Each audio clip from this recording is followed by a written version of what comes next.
तव जन्म सफल्यं देहिनाम इह देहेषु प्राणेरर्थे दिव्यावच प्राणेरर्थे दियावच श्रेय अचरणं सदा श्रेय अचरणं सदा।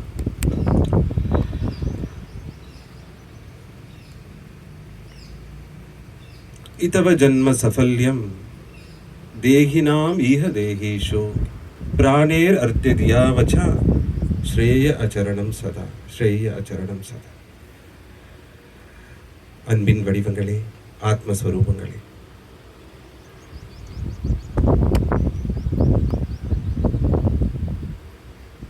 மூடாத விழிகளா, காக்கும் கண்களா,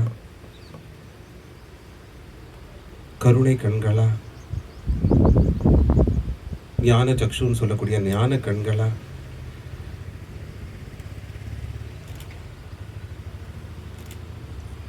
இருக்கும் தாயார் ஆதிபராசக்தியோட வடிவமா இருக்கக்கூடிய மீனாட்சி அம்மா அந்த நிலையில, சத்தியத்தை உணர்ந்த நிலையில, சத்தியத்தின் பார்வை மூலியமா, பிரேமையின் பார்வை மூலியமா சிருஷ்டிய நீங்க பார்க்கும்போது, உங்களோட தெய்வ திருஷ்டியோடு அதை பார்க்கும்போது, மீனாட்சியும் சுந்தரமும் சத்தியம் சிவம் சுந்தரம்ங்கிற மாதிரி சத்தியத்தை உணர்ந்த நிலையில, அனைத்தும் சிவம்ங்கிற நிலையில பார்க்கறது அனைத்தும் அழகே. அந்த மாதிரி சைவ சித்தாந்தத்தும் பிரேம சித்தாந்தத்தின் வடிவமாக, சிவத்தின் வடிவமாக இங்கு அமர்ந்திருக்கும் குருநாதர், அன்பின் வடிவமாக இருக்கக்கூடிய மீனாட்சி சுந்தரம் தம்பிரான் சுவாமிகளுக்கு என்னோட ஆத்மார்த்தமான நமஸ்காரம். கொஞ்சம் முயற்சி பண்ணேன் தமிழில் ஏதாவது அவருக்கு அறிமுகம் கொடுக்க முடியும். அறிமுகம் யாருக்கும் தேவையில்லை. ஆனால் இருந்தாலும் எல்லாமே ஹரியோட முகம் தானே, இங்கே பார்க்குறது எல்லாமே கடவுள் தானே, அதுக்கப்புறம் அறிமுகம் எது? அந்த நிலையில தான் இந்த ஒரு வச்சனமும் ஸ்ரீமத் பாகவதத்தில் இருக்கு. ஒவ்வொருத்தரோட ஒரு மனித பிறவியோட வாழ்க்கையின் வெற்றிங்கிறது என்ன? இதவ ஜன்ம சஃபல்யம் அப்படின்னு இங்க வேதவியாசர் எடுக்கிறார். இதவ ஜன்ம சஃபல்யம்னா வெற்றியை எதை நோக்கி ஒரு மனித பிறவியோட ஒரு ஜீவாத்மாவோட வாழ்க்கையின் வெற்றின்னு நம்ம சொல்லலாம். ஒருத்தருக்கு, ஒரு ஜீவாத்மாக்கு அறியாமையில் இருக்கும்போது, பணம் அதிகமாக இருக்கும்போது, பணத்தினால இந்த உலகம் ரீதியான வாழ்க்கையில் நான் மேன்மை பெறலாம், நான் ஆசைப்பட்டதெல்லாம் கிடைக்கும், அனுபவிக்க முடியும்.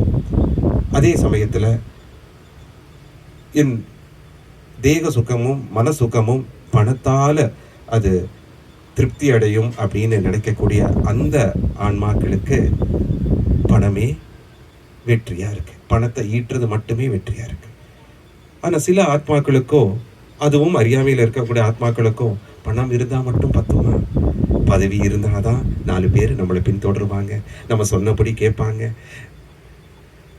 முன்னாடி நம்மளை மாதிரி நம்மளுக்கிட்ட பணிவாக நடித்தாலும், போனதுக்கப்புறம் தப்பாக பேசினாலும், முன்னாடியாவது நம்மக்கிட்ட அந்த பணிவாக இருக்கும்போது ஒரு கர்வம் அகங்காரம் ஒவ்வொருத்தருக்குள்ளும் துளிர்விடும்.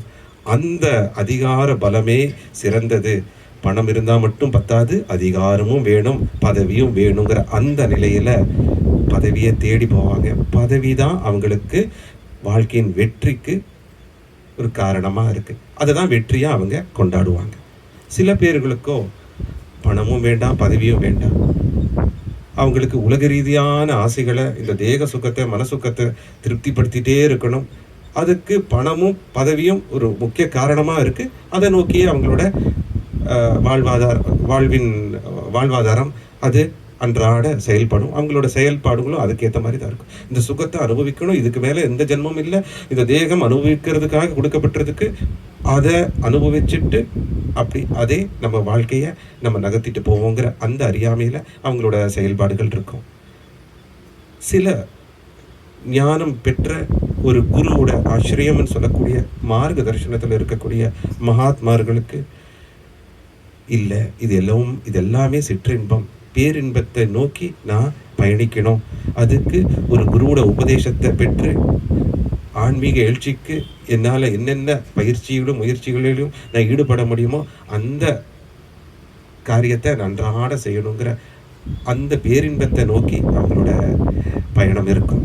அதுவே அவங்களோட வெற்றி. கடவுளை அடைவது, கடவுளை உணர்வது, ஆத்ம சாட்சா்காரம், பாகவத சாட்சா்காரம் சொல்லக்கூடிய தன்னிலை உணர்வது, தானே கடவுள் என்று உணர்வது, அந்த நிலையை அவங்க பெருசா கருதுவாங்க. அந்த நிலையில அவங்களோட செயல்பாடுகள் இருக்கும். அதை விட பெரிய விஷயம் என்னன்னா, அதுதான் ஸ்ரீமத் பாகவதத்துல குறிப்பிடப்பட்டிருக்கு. யார் ஒருவர், அது ஆன்மீகத்துல கூட என் நிலையை உணரணும், எனக்குள்ள இருக்கிற சுயமா இருக்கக்கூடிய சிவத்தை உணரணும், சுயமே சிவன் எனக்கு தெரியணும் அப்படின்னு எண்ணற்ற விஷயங்களை தியாகம் பண்ணி துறவரம் மேற்கொண்டு ஒரு கடவுளை நோக்கி செல்லக்கூடிய அந்த பயணமும் அற்புதமான பயணம் தான். ஆனால் அங்கேயும் ஒரு சுயநலம் இருக்கு. நான் மட்டும் உணரணும், நான் மட்டும் அந்த நிலையை அடையணும், எனக்கு மட்டும் அது கிடைக்க பெறணும், நான் மட்டும் தான் தியாகம் பண்ணியிருக்கேன். பண்ற தியாகத்துல கூட ஒரு மோகம் இருக்கு.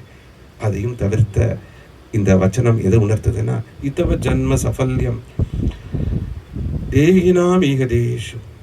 உண்மையான ஒரு மனித பிறவியின் வெற்றி எதுன்னா, உள்ள இருக்கிற ஆத்ம சௌந்தரியத்தை, அந்த ஆன்மாவை தெரிஞ்சு கடவுள் நீக்கமர நிறைந்திருக்கும் பேராற்றலா இருக்கிறார், அனைத்தும் அறிந்தவராக இருக்கிறார், சர்வ வல்லமை படித்தவராக இருக்கிறார், அவர் எல்லாத்துக்குள்ளும் இருக்கிறார், அனைத்தும் அவரே, அனைத்துள்ளும் அவரேங்கிற அந்த உணர்வோட தன்னலமற்ற சேவையில அளப்பரியா அன்போடு நிபந்தனையற்ற கருணையோடு ஒவ்வொரு ஆத்மாவுக்கும் பரோப்காரம் செய்து கடவுள் கொடுத்த இந்த பிராண மூலியமா, உயிர் சக்தி மூலியமா ஈட்டக்கூடிய அந்த பொருள் தனம்னு சொல்லக்கூடிய அது அர்த்தா அப்படின்னு, அதுக்கப்புறம் இந்த இந்த பிராணம் பொருளால குருவோட அருளால கிடைக்கப்பட்ட அந்த ஞானத்தையும் பகிர்ந்து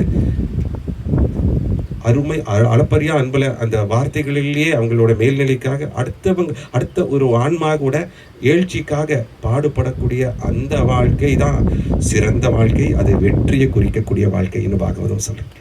அப்போ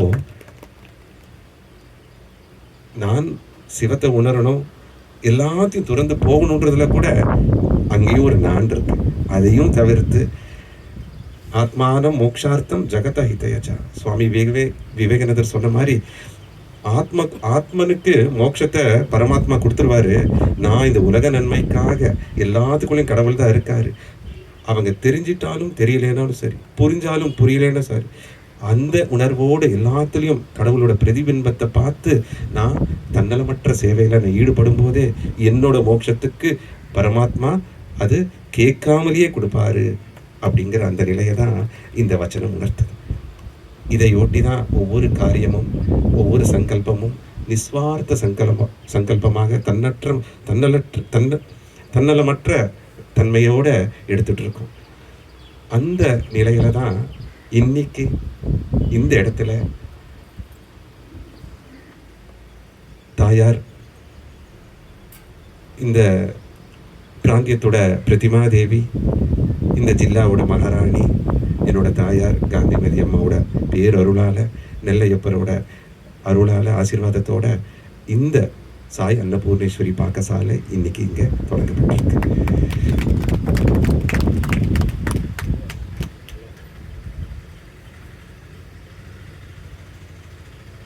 நாராயண சேவை, நித்திய நாராயண சேவை. வெறும் உணவு பொட்டலத்தை கொடுக்கறது இல்லை, உணர்வை, அன்புங்கிற உணர்வை பொட்டலம் போட்டு ஒவ்வொருத்தருக்கும் நாராயணனுக்கு வழங்குறது. இன்னைக்குமே சராசரியா கோயில் கைங்கரியத்தையும் இறைப்பணியிலையும் எல்லா இடத்துலையும் சொல்லப்படக்கூடிய உபயோகப்படுத்தக்கூடிய அந்த வார்த்தை என்னன்னா அன்னதானம் அப்படின்னு. தானம்னா அதுக்கு நீங்க உரிமையாளரா இருக்கணும், அந்த உடைமைக்கு நீங்க சொந்தக்காரராக இருக்கணும். அன்னத்தை யாரும் தானம் பண்ண முடியாது. ஏன்னா பஞ்சபூதத்தை ஒவ்வொரு ஜீவாத்மாவும் உருவாக்கல, அது பரபிரம்மம் உருவாக்கியது. பஞ்சபூதமா இங்க தாவரமா செடி கொடியா நெற்பயிர்களா வளர்ந்த இந்த அன்னத்தை யாரும் தானம் பண்றதுக்கு உரிமை இல்லை. அது சரியான வார்த்தையும் கிடையாது. அது ஒவ்வொருத்தரோட புரிதல் இருக்கு. உண்மையான இந்த சேவை என்னன்னா, எல்லா இடத்துலையும் சரமாகவும் அச்சரமாகவும் நீக்கமர நிறைந்திருக்கும் அந்த கடவுளை, உருவமாகவும் அருவமாகவும் இருக்கக்கூடிய அந்த எம்பெருமான நம்ம இந்த உணவு மூலியமா, அன்னம் பிரம்மா ரசோ விஷ்ணு பக்தோ தேவோ மகேஸ்வரன் சொல்லி, அன்னமே பிரம்மதேவர், அதில் இருக்கக்கூடிய ருசியே விஷ்ணு, மகாவிஷ்ணு. அதை சாட்சாத் உட்கொள்ளக்கூடிய அதை எடுக்கக்கூடியவர் சாட்சாத் ஈஸ்வரனே. அந்த உணர்வோடு நம்ம இங்கே அன்னத்தை சமைச்சு இந்த பாக்கசாலா மூலியமா, இந்த சமையலறை கூடை மூலியமா நம்ம ஒவ்வொருத்தருக்கும் அந்த விநியோகம் பண்ணும்போது அந்த நிலை என்ன கிடைக்குதுன்னா, தரித்திர நாராயணர்களா இன்னைக்கு இயங்கக்கூடிய ஒவ்வொருத்தரும் கையேந்தி உணவு பொட்டலம் கிடைக்குமா, இந்த பசி பிண்ணியை யாராவது போக்க மாட்டாங்களா அப்படின்னு இயங்குறவங்களுக்கு ஒவ்வொருத்தரும் நீங்கள் அன்பை அந்த அன்னம் மூலியமா உணர்வோடு சேர்த்து பொட்டலம் கொடுக்கும்போது நீங்கள் அவங்களுக்கு சாட்சாத் நாராயணனாக காட்சி அளிப்பீங்க. இது நாராயணனுக்கு சேவை கூட சேவை. அதனால தான் இது நித்திய நாராயண சேவை. ஒன்று லக்ஷ்மி நாராயணா, இன்னொன்று தரித்திர நாராயணன். கொஞ்சம் புண்ணியம் பண்ணி நல்ல காரியங்களில் ஈடுபட்டு பல ஜென்மங்களாக செஞ்ச அந்த கர்மபலனால் சில பேருக்கு ஐஸ்வர்யம் கிடைக்குது. தேவையானவுக்கு கிடைச்சிருந்தாலும் போதும் என்ற மனம் இல்லாததுனால என்னமோ கொடுக்கக்கூடிய எண்ணமோ குணமோ வர்றதில்லை. ஆனால் அந்த கொடுக்கக்கூடிய எல்லாம் கொடுத்ததெல்லாம் கடவுள் தான், கொடுக்க போகிறதும் கடவுளுக்காக தான் அப்படிங்கிற அந்த உணர்வோடு கொடுக்கும்போது அதுக்கு குறையே இருக்காது. என்றைக்குமே அது அழியாத செல்வமாக இன்னும் அதிகரிக்கக்கூடிய ஐஸ்வர்யமாக தான் ஒவ்வொருத்தருக்கும் வழங்கப்படும். அந்த உணர்வோடு தான் இந்த நித்திய நாராயண சேவா, அந்த சங்கல்ப திட்டம் இந்த யுகத்தில் அவதாரம் மூலியமாக, இந்த வடிவம் மூலியமாக, அன்பின் வடிவம் மூலியமாக நடந்துகிட்டே இருக்குது. நிறைய வடிவம், நீங்களும் அன்பின் வடிவம் தான். அந்த நிலையில தான் இன்னைக்கு நித்திய நாராயண சேவா சங்கல்பத்தை இன்னைக்கு நெல்லை மாவட்டத்தில் நம்ம ஆரம்பிச்சிருக்கோம். இந்த உணவு பொட்டலம் கொடுக்கறது வெறும் ஒருத்தருக்கு பசி பிணியை போக்குறதுக்கு மட்டும் இல்லை, இதில் நிறைய சூக்ஷ்மங்கள் அடங்கியிருக்கு. சேவைங்கிறது நீங்கள் இன்னொருத்தருக்கு செய்கிறதில்ல, அந்த இன்னொருத்தருங்கிறதே இங்கே யாரும் இல்லை, எல்லாம் கடவுளோட வடிவம் தான். அத்தனை ஜீவராசியும் கடவுளோட, எல்லாத்துக்குள்ளேயும் ஆத்மா தான் இருக்கார், எல்லாத்துக்குள்ளேயும் அவர் தான் பரமனோ ஒருவரே, அவர் அனைத்திலும் நீக்கமர நிறைந்திருக்கார். அந்த உணர்வு தான் எல்லாத்துக்குள்ளேயும் இருக்கு. அந்த உணர்வோடு நீங்கள் கொடுக்கும்போது உங்களோட மனமாற்றத்துக்கு இந்த பரோப்காரம் வித்திடுது, அவங்களோட குறைகளை பசிப்பிணியை போக்குது. மூணாவது என்ன தெரியுங்களா, இந்த மாதிரி ஒரு விஷயம் நல்லா எடுக்கும்போது பஞ்சபூதங்கள் பிரகிருதி திருப்தி அடையுது. எங்கே தான தர்மம் அது நிரந்தரமாக இருக்கோ அது மனசை பவித்திரமாக்குறதுக்கு அந்த செயல் இருக்கு. அதுதான் கிருஷ்ண உணர்வு பகவத்கீதத்தில் அற்புதமாக மோட்ச சந்நியாசத்தில் சொல்லும். யக்னத்தையும் தியானத்தையும் தர்மத்தையும் எக்காரண கொண்டும் யோகிகளானாலும் மகான்களானாலும் ஞானிகளானாலும் அது நிறுத்தக்கூடாது. ஏன்னா மனசோட பவித்திரத்துக்கு அந்த பரோப்காரம் ரொம்ப முக்கியம். இந்த சேவைகளை, தன்னலமற்ற சேவையை செய்துட்டு இருக்கும் யோகிகளானாலும், உணர்ந்த யோகிகளானாலும், கடவுளை இணைப்பிலேயே நினைப்பிலேயே இருக்கக்கூடிய அவங்களா இருந்தாலும் கூட இந்த அறம் காரியத்தை, அறம் செய்யக்கூடிய இந்த பணியை, தெய்வ கைங்கரியத்தை நிறுத்தக்கூடாதுன்னு சொல்லுது. ஏன்னா அது மனசை அன்றாடம் பவித்திரப்படுத்தக்கூடிய அந்த செயலாக இருக்கு. நீங்கள் எண்ணற்ற புனித நூல்களை வாசிக்கலாம், குருவோட உபதேசத்தை வாங்கிக்கலாம், காது மூலியமாக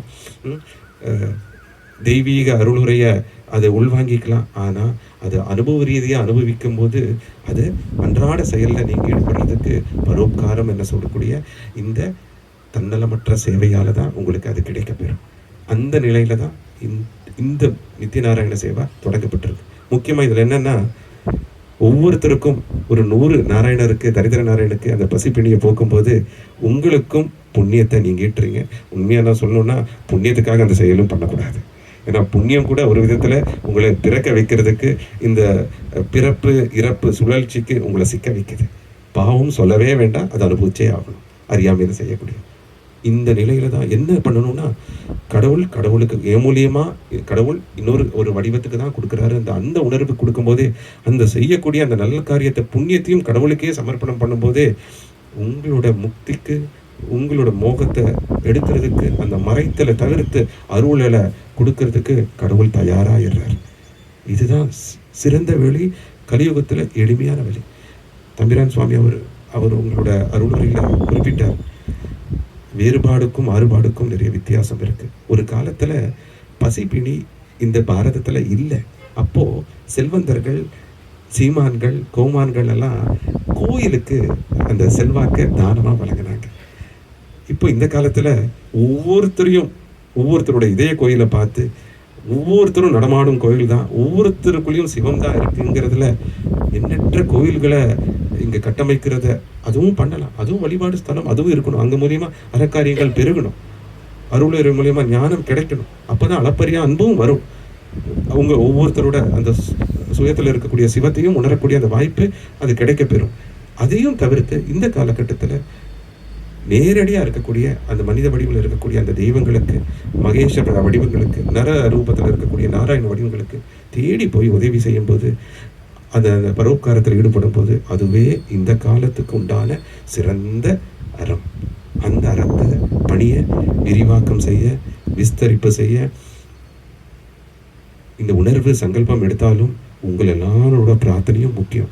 உங்கள் எல்லாரத்தோடைய பங்களிப்பும் ரொம்ப முக்கியம். ஏன்னா இந்த கட்டமைப்பு வெறும் சேவை செய்யறதுக்காக மட்டும் இல்லை, உங்களை நீங்க உணர்றதுக்காகவும் தான். நல்ல இந்த கட்டமைப்புக்குள்ள நீங்க கட்டு போட்டுக்கிட்டு இங்கேயே இருந்து உங்களோட மனமாற்றத்துக்காக, சமுதாயோட மேம்பாடுக்காக, ஒவ்வொருத்தரோட ஆன்மீக எழுச்சிக்காக, உங்களோட மனநிலை மாற்றத்துக்காக நீங்க இது அன்றாட ஒவ்வொருத்தரும் கடவுள் கொடுத்த இந்த உயிரை, இந்த பிராணத்தை, கடவுள் அந்த உயிர் மூலியமா ஈட்டின பொருளை அருள் பெறுவதற்காக நீங்க சேவை செய்யும்போது அதுவே உயர்ந்த லட்சியமாகுது.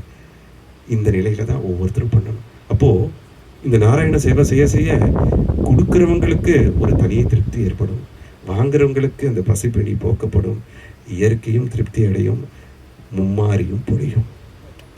கண்டிப்பா இயற்கை இல்லைன்னா உங்களுக்கு இயற்கை மூலியமா தான் உங்களுக்கு பொருளே கிடைச்சிருக்கு. இவ்வளோ விஷயத்துல கடவுளோட உணர்வு திருப்தி அடைகிறதுக்கு வாய்ப்பு இருக்கு.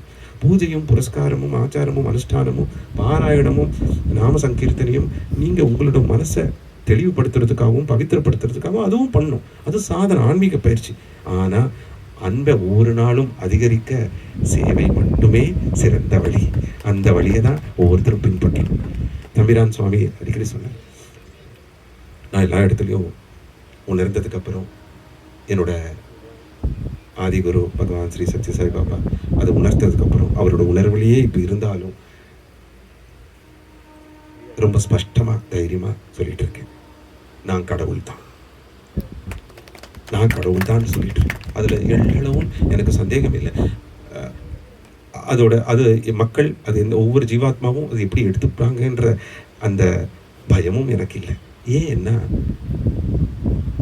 நீங்க இந்த வடிவத்தை கடவுள் இல்லைன்னு, கடவுள் இல்லை அப்படின்ற நம்புறதுக்கு எல்லா உரிமையும் உங்களுக்கு இருக்கு. எல்லாத்துக்கும் கடவுள் இந்த உணர்வு சுய விருப்பத்தை வழங்கியிருக்கு. அதே சமயத்துல உங்கள் எல்லாத்தையும் கடவுளா பார்க்குற என்னோட உணர்வை உங்களால தட்டி பறிக்க முடியவே முடியாது. உங்கள் எல்லாத்தையும் நான் கடவுளா பார்க்குறேன், உங்க எல்லாத்தையும் என்னோட பின்பமா என்னோட சுய பிரதிபலிப்பா பார்க்குறேன். அதனால நான் கடவுள் தான். இதை எல்லாரும் சந்தேகம். எல்லாத்திலையும் கடவுளா பார்க்குறவங்க எப்படின்னா சதா மகானா, ஒரு குருவா, ஒரு சித்தரா, ஒரு சாதா மானிடனா இருக்கவே முடியாது. உங்க எல்லாத்திலையும் கடவுளா பார்க்கறதுனால நீங்க எல்லாமே கடவுளோட வடிவமா பார்க்குறது. நானும் கடவுள் தான். கடவுளோட பார்வை எப்படிதான் இருக்கும்? கடவுள் எல்லா இடத்துலையும் கடவுளை தான் பார்ப்பார். அவர் சிருஷ்டியை படிச்சுட்டு எங்கேயோ தனியா இல்லை, சிருஷ்டியில எல்லா இடத்துலையும் நீக்கமர நிறைந்திருக்கார், அனைத்திலும் இருக்கார். அந்த உணர்வோட அளப்பரியா அன்போட நிபந்தனையற்ற கருணையோட பார்க்கும்போது அதுதான் அளப்பரியா அன்பில் இருக்கும்போது நீங்க கடவுள் தான். கொஞ்சம் குறையும் போது மனித நிலை, ரொம்ப குறையும் போது கொஞ்சம் அசுர நிலை வந்துடுது. இதுதான் வேறுபாடு. இதுதான் வேதங்களும் வேதாந்தங்களும் சாஸ்திர உபனிஷத்துகளும் சொல்லுது. ரஜோகுணம் தமோகுணம் ரொம்ப அதிகமா இருக்கும்போது அசுர நிலை. கோபம் வருதா, வெறுப்பு வருதா, பொறாமை வருதா, பேராசை வருதா, கொஞ்சம் அசுர குணம் இருக்கு அப்படின்னு அர்த்தம். அதை நீங்க சரி பண்ணிக்கணும். வராம இல்லை, சாந்தமான நிலை இருக்கு, கொஞ்சம் அறப்பணியும் இருக்கு, அதே சமயத்துல பற்றுதலும் இருக்கு, சுயநலமும் இருக்கு, கொஞ்சம் தன்னலமற்ற சேவையும் பண்றீங்க, கொஞ்சம் அங்கே கொஞ்சம் இங்க என்பது மனித நிலை. அளப்பரியா அன்புல நிபந்தனையற்ற கருணையில பற்றுதெல்லாம் தவிர்த்து அனைத்து உள்ளும் தெய்வ பற்றுதலோட மட்டும் இருக்கீங்கன்னா அதுவே தெய்வ நிலை. மனிதனும் தெய்வம் தான், எல்லாத்துக்குள்ளேயும் தெய்வம் தான் இருக்கு, அதுதான் நிலை. அதனால அளப்பரியா அன்போட நிபந்தனையற்ற கருணையோட இந்த அளப்பரியா அன்புங்கிற அந்த பொக்கிஷத்தோட என்னோட பிரியமான தம்பிரான் சுவாமியை நான் விலைக்கு தான் வாங்கியிருக்கேன். நானும் எல்லாத்துக்குள்ளேயும் விலை போகிறதுக்கு தயாராகவும் இருக்கேன்.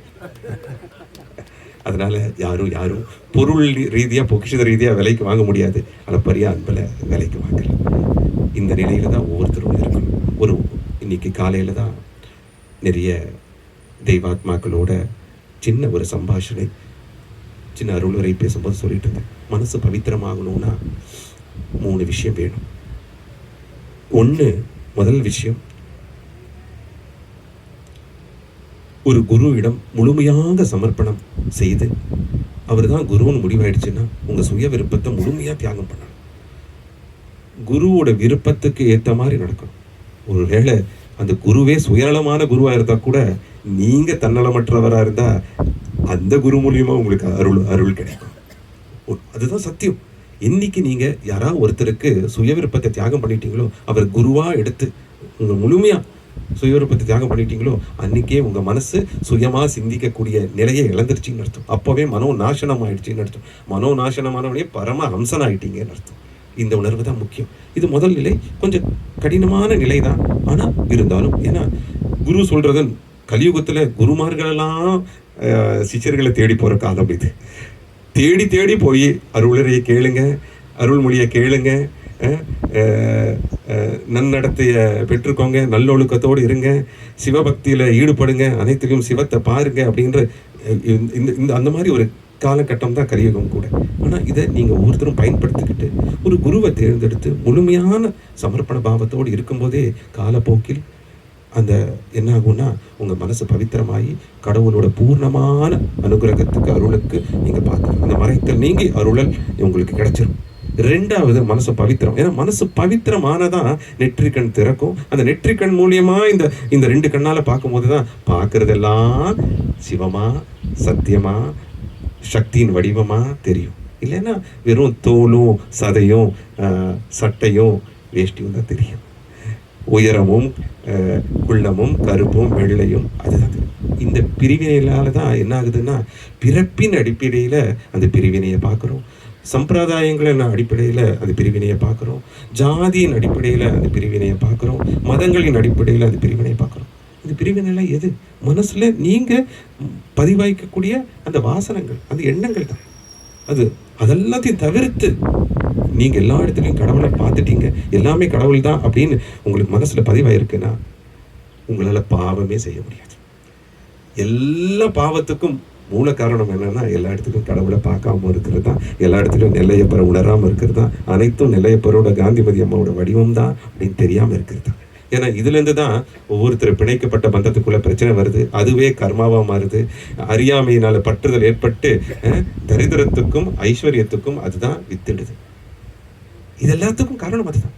பாவத்துக்கெல்லாம் மூல பாவம், துக்க நிவர்த்திக்கெல்லாம் மூல துக்க நிவர்த்தி, அத்தியந்த துக்க நிவர்த்தி. துக்கமே இதனால வந்தது. இந்த பார்வை என்கிட்ட இல்லாததுனால தான். எல்லா இடத்துலையும் கடவுளை பார்த்தா யார் எந்த தப்பு பண்ண முடியும்? அறியாமையில எந்த நிலையை பண்ண முடியும்? அந்த நிலையை நீங்க இருக்கணும். முதல் நிலை இதுதான். அந்த பிரிவினை சுய விருப்பத்தை தியாகம் பண்றது குருக்கு. 2வது, சாஸ்திரங்களை, வேதங்களை, வேதாந்தங்களை, அதில் கூறப்பட்ட சாரம்படி நீங்க வாழ்ந்து காட்டணும். வேதவியாசர் வேதத்தை எழுதுனதுக்கு அப்புறம் இதுதான் சொல்றோம், பரம்பரோப்காராய புண்ணியாய பாப்பாய பரப்பீதனம். அவ்வளவுதான்.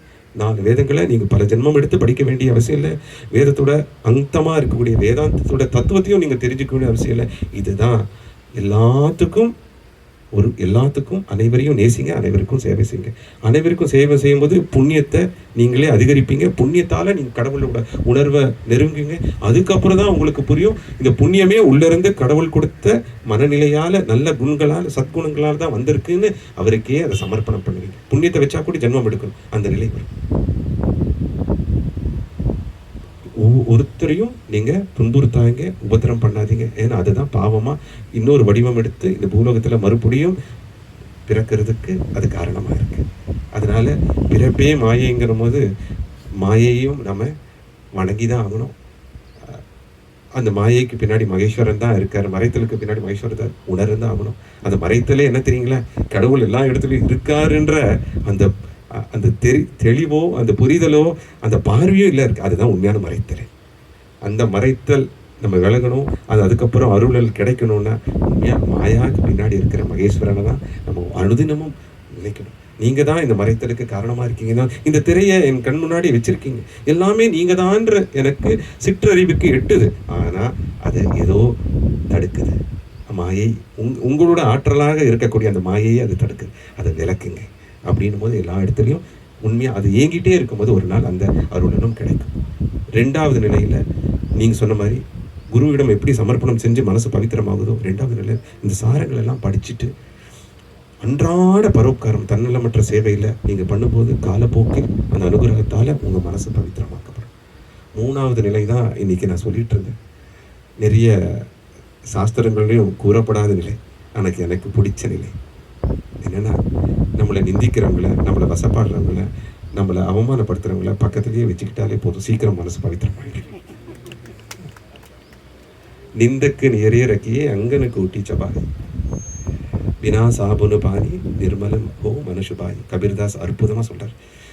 ஒருத்தர் மனசு பவித்திரம் ஆகணும்னா, சகிப்புத்தன்மையின் உச்சத்தில் இருக்கணும்னா, நம்மளை கேவலப்படுத்துகிறவங்கள, அவமானப்படுத்துகிறவங்கள, நம்மளை கொண்ட கொள்கையில் அவமானப்படுத்தினாலே இன்றைக்கி எல்லாம் கொந்தளிக்கிறாங்க. என்னோட குலம், என்னோட சம்பிரதாயம் இவ்வளோ அவமானப்படுத்திட்டாங்க. ஏதோ ஒரு சமூக நூலில் இருக்கு, அதையும் நம்ம சகஜமாக தான் எடுத்துக்கணும். அந்த விருப்பத்தையும் கடவுள் தான் வழங்கியிருக்கார். உண்மையாக நீங்கள் கடவுளோட அவர் ஆணைப்படியே அவர் அருளின்றி ஒரு அணுவும் அசையாது அப்படின்னு நினச்சிங்கன்னா அந்த சுய விருப்பத்தையும் அவர் தான் வழங்கியிருக்காரு. அதுக்கும் தலை வணங்கி தான் ஆகணும். அதனால அந்த உச்சக்கட்ட சகிப்புத்தன்மை இருக்கு இல்லைங்களா, அது அளப்பரியா அன்பு இருந்தால் தான் அது சகிப்புத்தன்மையே வரும். மன்னிக்கக்கூடிய குணமும் மறக்கக்கூடிய அந்த பக்குவமும் அளப்பரியா அன்பில் தான் வரும். அந்த அளப்பரியா அன்பில் இருக்கும்போது நீங்களே கடவுள் தான், நீங்களே அதை ரசிப்பீங்க. இன்னும் சொல்ல போனோம்னா இந்த உணர்வு, நானும் போது இந்த உணர்வு சச்சிதானந்த உணர்வு, கவிதை பாடுறாங்க, சுவாமியை பெருமைப்படுத்துகிறாங்க, அவங்களுக்குள்ளே இருந்து அது பண்ணுறதும் இந்த உணர்வு தான், பாடுறதும் அந்த உணர்வு தான், எல்லாமே இந்த உணர்வு தான் எல்லா வடிவத்திலேருந்து பண்ணிகிட்டு இருக்கு. இருந்தாலும் கொஞ்சம் புகழ்ச்சி பண்ணும்போது கொஞ்சம் பயமாக இருக்குது. இகழ்ச்சியை ரொம்ப சந்தோஷமாக சந்திக்கக்கூடிய பக்குவம் வந்துருக்கு. புகழ்ச்சி இருந்தாலே கொஞ்சம் பயமாக இருக்குது. மகா பெரியவா சொல்லுவார், பெரியவா பெரியவான்னு சொல்லி தலையில் தூக்கி வச்சிடாதீங்க, நானும் சிறியவா தான். ஏன்னா அதுதான் ஒரு மனசு சமநிலையாக இருக்குது. இங்கிலீஷில் சொல்லுவாங்க ஈகானமிட்டி ஆஃப் மைண்ட். அங்கே வந்துட்டு அதுதான் சமதி, சமாதிங்கிற நிலையே அதுதான். அந்த நிலையில் இருக்கும்போது நீங்கள் சகஜ சமாதியில் இருக்கீங்க. எல்லாத்தையும் கடந்து போகக்கூடிய மனசு பக்கம் வந்துடுச்சு. அதனால இந்த பிறவியில் யாராவது மேலே வன்மம் இருக்குது, உற்றார் உறவினர் இருக்குன்னா தயவு செய்து மன்னிச்சு விட்டுருங்க. உண்மையான மன்னிப்புங்கிறது என்ன தெரியுமா? மன்னிச்சு விட்டுட்டு மறக்காமல் இருக்கிறது இல்லை, மறந்துடும். ஒன்றுமே நடக்காமல் அவங்களோட பழகணும். அவங்க அந்த அன்பை கொடுக்கலைனாலும் அன்பை கொடுத்துட்டே இருக்கணும். இதுதான் உண்மையான அன்பு. அன்பு கம்மியாகிறதுக்கு குறையிறதுக்கு எல்லா சூழ்நிலையும் இருக்கு. உங்களை புண்படுத்திட்டு இருக்காங்க, அவமானப்படுத்திட்டு இருக்காங்க, இருந்தாலும் அன்பு குறையாமல் இருக்கு. அதுதான் தெய்வீக அன்பு, அதுதான் அளப்பரிய அன்பு, அதுதான் தன்னலமற்ற அன்பு. அந்த அன்பில் நீங்கள் இருந்தீங்கன்னா நீங்கள் தைரியமாக பிரகடனம் பண்ணிக்கலாம். கடவுள் தான், நீங்கள் கடவுள் தான், நான் கடவுள் தான். கை தட்டுவீங்கன்னு நினைச்சேன். இதோட நான் முடிக்கல, இந்த வரியும் இதோட முடியல. நான் கடவுள் தான், அதை நான் உணர்ந்திருக்கேன், நீங்களும் கடவுள் தான். என்ன இன்னைக்கு அவதாரம், இந்த வடிவத்தை அவதாரம்னு சொல்கிறாங்க. ஒவ்வொரு ஜீவாத்மாவும் பரமாத்மாவோட அம்ச அவதாரம். இதை நான் உங்களுக்கு தைரியமாக உங்களுக்கு நான் சொல்கிறேன், நீங்களும் கடவுள்.